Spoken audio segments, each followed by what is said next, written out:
제가 지난번 가정주일 설교는 산상수훈 본문으로 오직 예수님만이 구원입니다. 그래서 예수 믿는 믿음으로 구원받는 것에 대해서 설교했습니다. 제가 설교 시작하면서 쉽게 해보겠다고 했었거든요. 그래서 지난 가정주일 설교한 다음에 집에 가서 초등학생인 아들 우진이한테 아빠가 한 말이 무슨 말인지 알겠냐 이렇게 물었습니다. 뭐라고 답했을까요? 바로 그렇게 얘기하시면 곤란한 거 아닙니까? 당연히 여러분 예상한 대로 잘 모르겠다고 하더라고요. 거기다가 제가 설교 이후에 실명은 밝힐 수 없는데 모 집사님께 목사님 그동안 뭘 해야 된다는 이 강박이나 부담이 있었는데 아무것도 안 해도 된다고 마음이 편해졌습니다. 이렇게 얘기를 하시더라고요. 그래서 제 설교가 어디로 가고 있는가? 제대로 교회 가운데 전달은 되고 있는가 하는 의구심이 들었습니다. 또 그 설교를 잘 들으시고 집중하신 분들 중에서도 제가 전한 말씀에 의구심이 있었던 의구심이 들었던 분들 중에 오늘 본문이 생각나신 분들이 분명히 있었을 겁니다. 그래서 사실은 저는 무게감 있는 담임 목사님은 아니고 한 번씩 나와서 설교하는 부목사니까 설교 제목을 도발적으로 야고보서는요 이렇게 지으려고 했다가 또 그러면 안 될 것 같아서 건전하고 온건한 제목을 정했습니다. 저 사실 지난번 설교하면서 그 두 편에 어떻게 보면 완전 연결되는 건 아니지만 시리즈 설교로 생각했습니다. 혹 지난 말씀을 들으면서 믿음으로만 얻는 구원에 마음이 불편하셨다면 오늘 설교로 잘 정리될 수 있기를 기대합니다. 야고보서를 설교하지만 오늘 제목처럼 결론은 결국 다시 믿음으로 저는 갈 겁니다. 구원과 관련해서 이와 관련해서 예수님이 다시 오실 때까지 계속하게 될 질문이 있습니다. 그것이 이제 교회마다 이렇게 고민하게도 되고 신앙 가운데 경험하는 건데요. 구원은 믿음으로만 받습니까? 아니면 행함도 필요합니까? 이 질문을 계속하게 되는 것이고 그것 때문에 저의 설교가 지난번 설교가 불편한 사람도 있을 것이고 은혜가 됐을 수도 있을 것입니다. 교회 역사 가운데 끊임없이 해오던 질문이고 앞으로도 하게 될 질문입니다. 제가 이 설교 두 편으로 대단원의 막을 내리겠다 이런 교만한 마음은 없고 이 애매하고 어려운 질문을 말씀을 잘 살펴보면서 깨닫고 은혜 누리는 시간이 되기를 바라봅니다. 얼핏 보면 야고보서는요 행함과 선행, 이웃사랑에 대해서 말하고 있는 윤리교과서, 행동 강령처럼 보입니다. 믿음만으로는 안 돼요. 실천해야죠. 이렇게 말하는 것처럼 보입니다. 특별히 오늘 본문이 더 그렇게 보입니다. 14절에 이렇게 되어 있습니다. 행함이 없으면 무슨 유익이 있으리요. 17절에 행함이 없는 믿음은 죽은 것입니다. 20절 행함이 없는 믿음은 헛것입니다. 21절 행함으로 의롭다 하심을 받은 것입니다. 이렇게 말하고 있기 때문이죠. 그렇지만 여러분 오늘 우리가 읽었던 이 야고보서 본문을요 자세히 보면 야고보는 행함이 아니라 믿음에 대해서 말하고 있습니다. 14절 이렇게 되어 있습니다. 내 형제들아 만일 사람이 믿음이 있노라 하고 행함이 없으면 무슨 유익이 있으리요? 그 믿음이 능히 자기를 구하겠느냐 말하고 있습니다. 행함이 없는 몸이 죽은 것 같이 행함이 없는 믿음이 죽은 것이다 말하는 것이죠. 결론적으로 말하자면 살아있는 믿음, 구원 얻는 믿음에 대해서 야고보도 말하고 있는 것입니다. 그래서 저는 오늘 설교 이렇게 말하고 싶습니다. 구원은 믿음으로 받습니다. 여러분 아무리 저 협박해도 어쩔 수 없습니다. 구원은 믿음으로 받습니다. 그런데 그 구원하는 믿음, 살아있는 믿음이 언제나 행함과 함께 합니다. 그러니까 제가 오늘 전하려는 설교의 요지입니다. 야고보는 이를 설명하기 위해서 두 가지 죽은 믿음 그리고 두 가지 살아있는 믿음에 대해서 가르칩니다. 오늘 본문 하나씩 살펴보겠습니다. 먼저 죽은 믿음 두 가지가 등장합니다. 첫 번째가요 15절에서 17절에 나오는 말만 하는 믿음, 입으로 이야기만 하는 믿음입니다. 15절 16절 제가 읽어보겠습니다. 만일 형제나 자매가 헐벗고 일용할 양식이 없는데 너희 중에 누구든지 그에게 이르되 평안히 가라 덥게 하라 배부르게 하라 하며 그 몸에 쓸 것을 주지 아니하면 무슨 유익이 있으리요? 라고 말합니다. 이걸 상정하고 있어요. 당장 일상의 필요가 현저히 결핍되어 있는 이웃과 교우가 있습니다. 그런데 그 어려운 지체에게 이렇게 말하는 거죠. 마음 편하게 하세요. 몸을 따뜻하게 하세요. 먹을 것 먹고 배부르세요.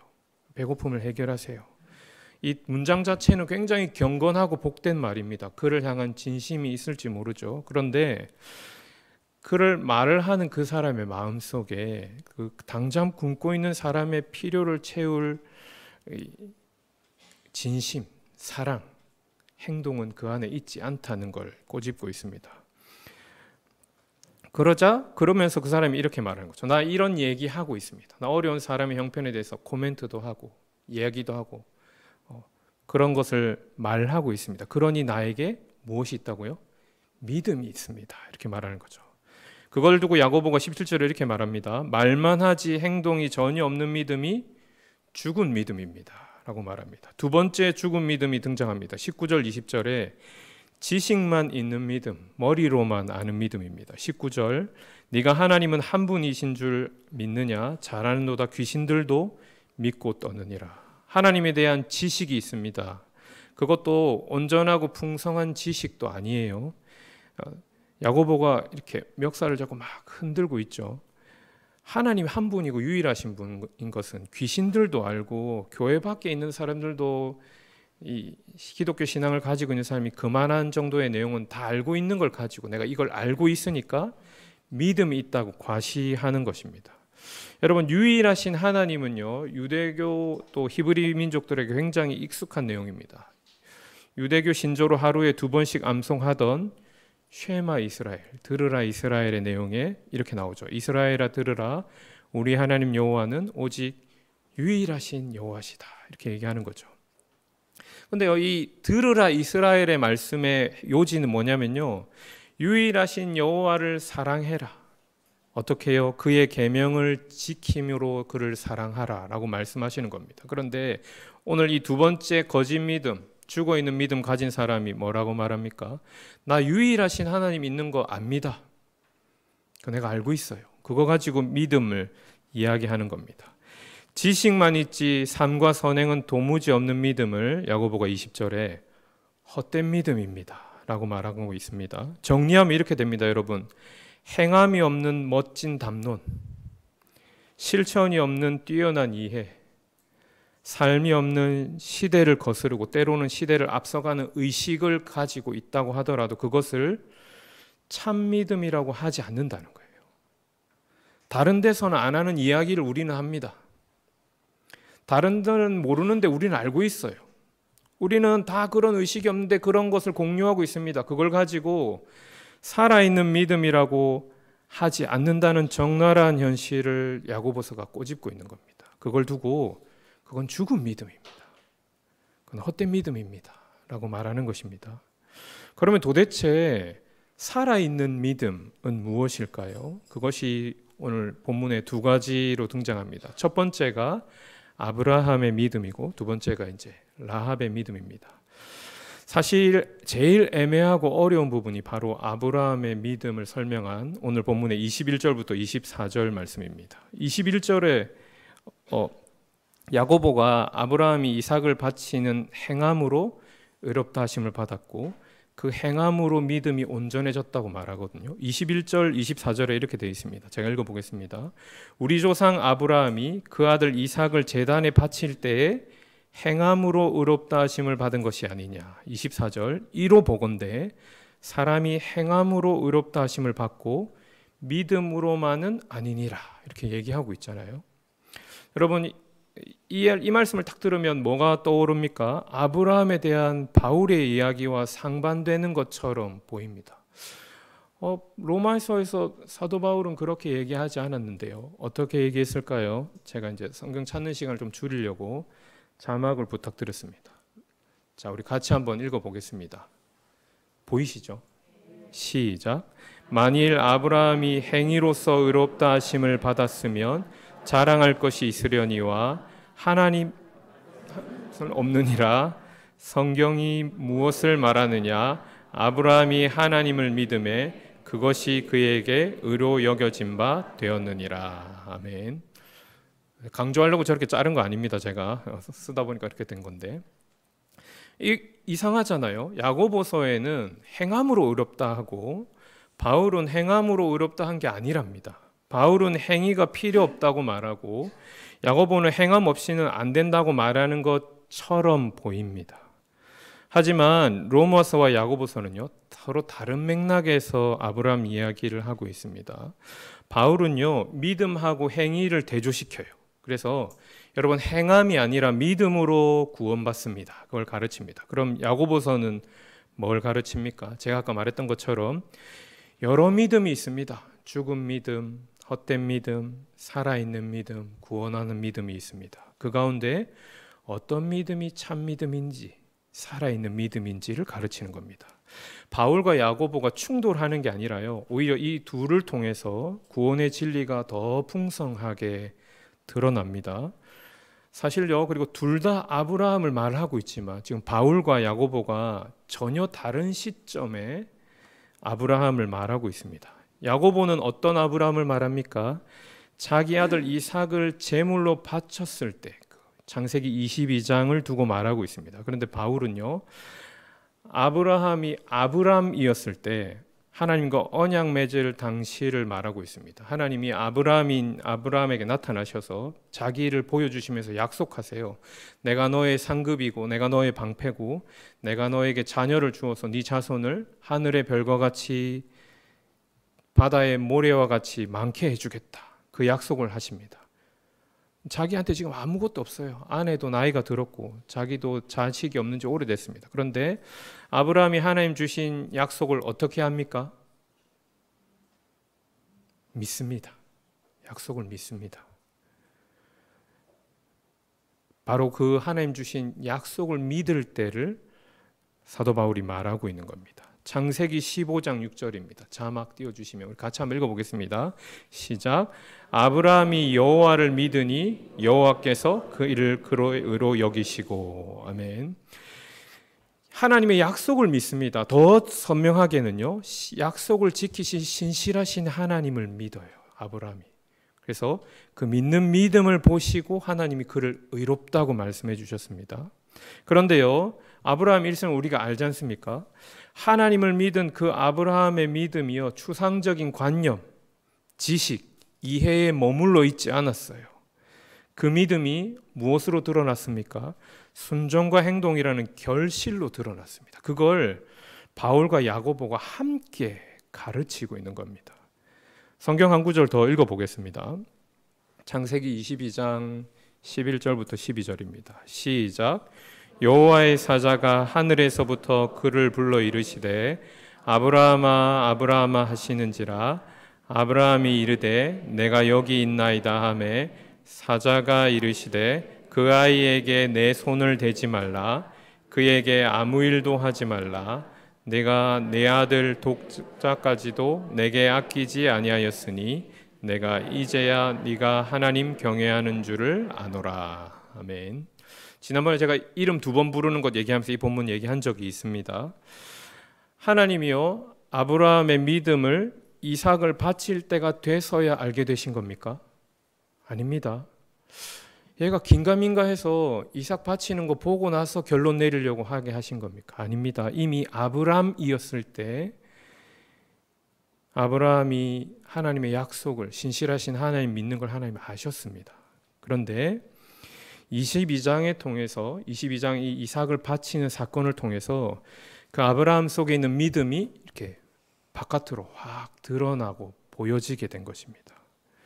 흔히들 생각하는 이삭보다 하나님의 말씀을 더 소중히 여기는 아브라함이 믿어지는 것이고, 훨씬 더 정확하게는요, 자기에게 약속을 주셨던 그 하나님, 자기의 자손을 하늘의 별과 같이 바다의 모래와 같이 많게 하실 그 신실하신 하나님을 믿는 아브라함의 믿음이 자기 아들을 번제로 드리더라도 그 약속을 신실하게 지키실 하나님을 향한 아브라함의 믿음이 이삭을 바치는 것을 통해서 드러나는 겁니다. 그래서요, 24절, 여기서 말하는 24절 야고보서 2장 24절입니다. 야고보서 2장 24절에 말하는 이 믿음의 의미, 믿음만 있으면 안 됩니다. 믿음으로 의롭게 되는 게 아닙니다라는 말은 추상적인 관념과 지식의 의미로 보는 게 자연스럽습니다. 바울이 말하는 그 믿음, 하나님을 온전히 신뢰하고 따라가고 그분을 받아들이는 그 믿음을 말하지 않는 것이 자연스럽습니다. 야곱과 바울은 그래서 이 두 가지를 통해서 구원 얻는 살아있는 믿음이 아브라함 산 가운데 어떻게 딱 드러나는지를 보여줍니다. 두 번째는 25절에 등장하는 라합의 믿음입니다. 라합의 믿음도 가나안 우상과 이스라엘의 여호와 사이에서 자기가 어느 편을 선택할 건지를 보여준 사건이라고 가르치고 있는 겁니다. 라합이 선택이 전쟁 중에 나는 반전주의자라서 생명을 중시하고 인도주의적 박애주의자라서 적이든 아군이든 생명 보존해야지, 사람 죽이면 안 되지 라는 신념의 발현이 아니라는 것을 말하고 있는 겁니다. 생명을 건 믿음의 선택이었습니다. 그가 가나안 족속으로 살 것인지 여호와를 섬기는 이스라엘 백성으로 살 것인지를 선택한 믿음의 행동인 것을 말하고 있습니다. 청탄꾼을 숨겨준 행위가 신앙의 행동, 그 믿음이 행위로 드러난 것이라고 가르치는 것이죠. 그래서 구원 얻는 믿음은 반드시 열매와 행동으로 드러나게 마련인 것을 보여줍니다. 정리하면 이렇게 되는 것이죠. 여러분, 여러 믿음이 있다고 말하지만 살아있는 참 믿음은 무엇입니까? 야고보가 그걸 지금 가르쳐주고 있는 겁니다. 살아있는 구원하게 하는 믿음은 행함이 있는 믿음입니다. 그 행함으로 그 안에 있는 믿음이 드러났습니다 라고 가르칩니다. 그래서 26절이 이렇게 말하고 있습니다. 우리 야고보서 2장 26절은 같이 한번 성경 찾아서 읽어보겠습니다. 시작. 영혼 없는 몸이 죽은 것 같이 행함이 없는 믿음은 죽은 것이니라. 아멘. 여러분, 사람의 죽음이 뭐겠습니까? 다양하게 설명할 수 있는데 성경이 말하는 죽음은 몸과 영혼이 어떻게 되는 거죠? 분리되는 겁니다. 몸과 영혼이 분리되면 사람이 죽습니다. 살아있는 인생은요, 영혼과 육체가 이렇게 연합되어 있습니다. 만약에 나누어져 있으면 어떤 사람입니까? 죽어 있는 사람이죠. 영화에서나 이야기에서 죽은 영혼이 원혼이 돼서 구천을 떠돌고 사람을 괴롭히고 또 영혼은 없고 몸만 살아남아서 동서양의 좀비로 막 걸어 다니는 건 생명 없는 거짓 이야기입니다. 죽는 것은 사람에게 정해진 것이 그 후에는 심판이 있기 때문이죠. 분명한 건 뭡니까? 살아있는 사람은 몸과 영혼이 하나가 되어 있습니다. 연합되어 있습니다. 그런데 믿음도 마찬가지입니다. 살아있는 믿음은 어떻게 합니까? 행함과 같이 합니다. 같이 있는 믿음이 진짜 살아있는 믿음입니다. 마치 행함은 없고 믿음만 있다고 말하면 그 믿음은 어떤 믿음입니까? 죽은 믿음입니다. 이 비유의 가르침에서 한 걸음 더 나아간다면 이렇게 생각할 수 있겠습니다. 야고보가 이 살아있는 믿음을 몸과 영혼에 비유해서 설명하고 있습니다. 여러분, 이건 뭡니까? 손입니다. 팔입니다. 이건 몸입니까? 영혼입니까? 몸이죠.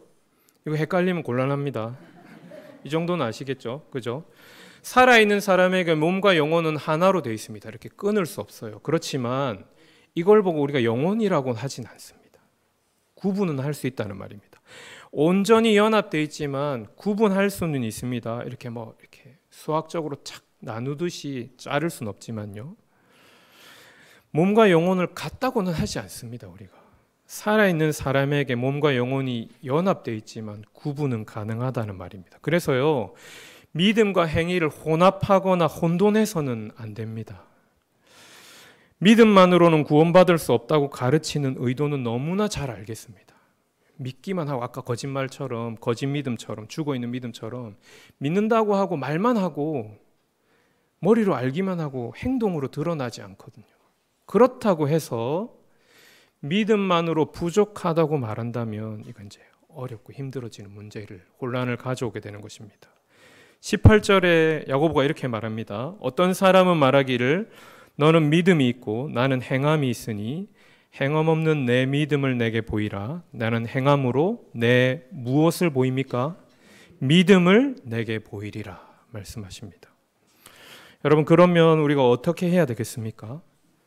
행동으로 우리의 믿음이 드러나도록 애써야 하겠습니다. 복잡하고 어려운 거 없죠? 믿음으로 구원받습니다. 그러나 그 믿음이 우리의 삶 가운데 행위로 그 믿음이 드러나도록 애써야 하겠습니다. 오해하지 말아야 합니다. 믿음 증명하기 위해서 뭘 해내라는 말이 아닙니다. 더 심각하게는 구원받기 위해서 뭘 해야 된다는 말이 아닙니다. 자칫 잘못하면요, 이 믿기는 하지만 내 노력으로 행동해서 구원을 완수해야 되는 것처럼 오해되는 거예요. 그래서 계속 싸우고 있는 겁니다. 구원은 그런 게 아닙니다. 내가 행동해서 증명하고 내가 마지막 실천에서 마침표를 찍는 거, 그건 구원 아닙니다. 성경 한 구절 더 보겠습니다. 에베소서 2장 8절 9절. 읽어보겠습니다. 시작. 너희는 그 은혜에 의하여 믿음으로 말미암아 구원을 받았으니 이것은 너희에게서 난 것이 아니요 하나님의 선물이라. 행위에서 난 것이 아니니 이는 누구든지 자랑하지 못하게 함이라. 아멘. 오히려요, 선물로, 은사로, 은혜로 받은 믿음이 행동으로 드러나는 것입니다. 야고보서는요, 고난받고 있는 초대교회 성도들에게 편지했습니다. 그래서 참 믿음은 선택하고 행동하는 거라고 가르치는 거예요. 믿는다고 말하면서 고난받는 일에, 손해보는 일은 늘 거부하고 순종하고 행동해야 되는 일, 사랑하고 섬기는 일에 언제나 자기를 제외하고 있다면 자기 믿음이 참 믿음인지 돌아보라는 말입니다. 믿음을 만들기 위해서, 구원을 얻기 위해서 행동하라는 말이 아니에요. 행동하지 않고 있는 자기 믿음을 돌아보라는 말입니다. 여러분, 그러면 어떻게 자기를 돌아보면 좋겠습니까? 어떻게 하면 우리가 우리의 믿음이 행동으로 드러나는지 우리 자신을 점검하면 좋겠습니까? 포도나무 비유를 확인하면 좋겠습니다. 읽는 거 아직 몇 개 좀 더 남았는데요. 보겠습니다. 요한복음 15장 4절 5절입니다. 읽어보겠습니다. 시작. 내 안에 거하라 나도 너희 안에 거하리라. 가지가 포도나무에 붙어 있지 아니하면 스스로 열매를 맺을 수 없음 같이 너희도 내 안에 있지 아니하면 그러하리라. 나는 포도나무요 너희는 가지라. 그가 내 안에 내가 그 안에 거하면 사람이 열매를 많이 맺나니 나를 떠나서는 너희가 아무것도 할 수 없음이라. 아멘. 예수님 우리에게 뭘 말씀하십니까? 내 안에 거하라 말씀하십니다. 행함은요, 예수님 안에서 열매 맺는 것입니다. 열매 맺는 게 핵심이고 목표가 아니에요. 열매는 결과입니다. 예수님 우리에게 무엇을 명령하십니까? 내 안에 거하라 말씀하십니다. 예수님 안에 거하는가가 중요합니다. 포도나무이신 예수님께 가지가 이렇게 딱 접붙여집니다. 그러면 어떻게 됩니까? 열매를 맺습니다. 가지의 열매가 왜 안 맺히는지 애쓰고 노력해야 하는데 그것보다 더 근본적인 건 뭡니까? 가지가 포도나무에 붙어 있는지 안 붙어 있는지 확인하고 살피는 겁니다. 참 믿음이 있다면요, 행함의 열매를 믿습니다. 그래서 나는 진짜 참으로 포도나무에 붙어 있는가? 난 정말 예수님을 향한 믿음이 있는가? 예수님 안에 거하는가를 살피는 것이죠. 열매는 내 힘으로 맺는 것이 아닙니다. 나무에 붙어 있으면 나무로부터 영양분이 공급되어 그 열매가 어디에 맺힙니까? 가지에 맺힙니다. 우리 안에 일하시는 성령의 역사로 자연스럽게 맺어집니다. 여러분, 갈라디아서 5장에 제일 중요하고 유명한 게 뭘까요? 성령의 열매입니다. 그죠? 사랑과 희락과 화평과 오래 참음과 자비와 양선과 충성과 온유와 절제. 이게 어디에 맺힙니까? 우리 삶에 맺힙니다. 그죠?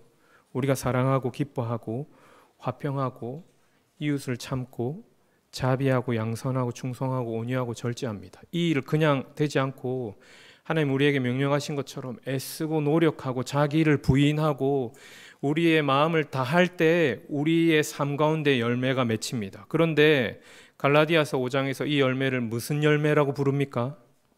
성령의 열매라고 부릅니다. 내 열매라고 부르지 않으세요. 성령께서 우리 가운데 행하시고 역사하시는 것입니다. 우리가 지금 어디에서 멀어지고 떨어졌는지 살피고 돌아봐야겠습니다. 무엇을 해내기 이전에 지금 내가 누구로 살고 있는지, 하나님과 어떤 관계에 있는지, 내가 서 있는 자리, 내가 어디에 붙어 있는지를 살펴야겠습니다. 그리고 나서야 살아내고 순종해야 할 구체적인 삶의 자리를 살피는 것이 의미가 있게 됩니다. 그래서요, 역사하는 믿음, 살아있는 믿음, 능히 구원하게 하시는 믿음의 삶을 풍성히 누리는 저와 여러분 다 되기를 바랍니다. 그렇게 하는 자에게 하나님 주시는 약속과 복이 있습니다. 거의 다 끝났습니다. 이런 거 하나만 하면 끝납니다. 집사님 죄송합니다.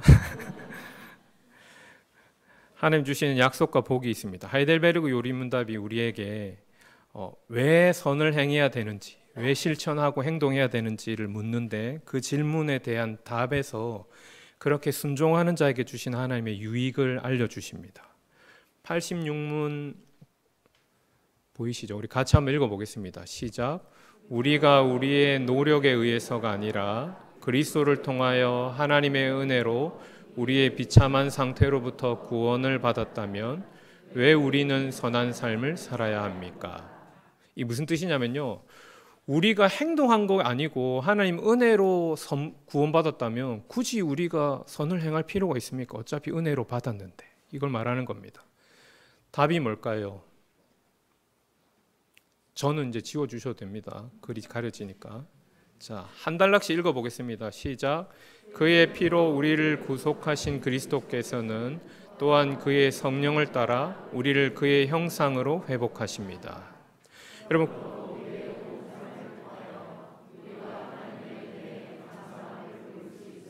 네, 잠깐 여기까지 멈추겠습니다. 우리에게 주신 구원이 뭐냐면요, 죄에서 벗겨내신 것만 아니고 성령 따라 우리를 예수님의 형상으로 회복하게 하시는 것도 구원이기 때문입니다 라고 가르치는 거예요. 죄를 벗겨내고 자기를 죽이는 것만 아니라 우리를 새 생명으로 살게 하고 예수 그리스도의 형상을 회복하게 하시는 성령의 역사가 구원이기 때문입니다. 그래서 순종해야 합니다. 선하게 실천해야 합니다. 가르칩니다. 무슨 유익이 있습니까? 우리의 온 삶을 통해서 순종할 때 하나님의 은혜에 감사하는 것을 드러낼 수 있습니다. 그리고 나머지 세 가지가 드러납니다. 넘겨주세요. 쭉 읽어보겠습니다. 시작. 그러므로 우리 안에서 하나님이 찬양을 받으십니다. 그러므로 삶의 열매를 통해 우리의 믿음을 확신하게 됩니다. 그리고 우리의 거룩한 삶을 보고 이웃들이 그리스도께 돌아올 수 있게 됩니다. 아멘. 이신칭의의 복음은요, 결코 우리를 나태하게 하거나 교만하게 할 수 없습니다. 그런 믿음이라면 죽은 믿음입니다. 우리의 행위가 우리의 구원을 완성하지 않습니다. 그렇다면요, 구원은 하나님의 일이나 은혜가 아닙니다. 사람이 마무리 지어야 끝나잖아요. 하지만 오늘 말씀 통해서 주신 것처럼 우리에게 은혜로 주신 살아있는 믿음은 순종과 사랑으로 드러납니다. 이 믿음으로 이 땅에서 영생을 살아가는 저와 여러분 다 되기를 바랍니다.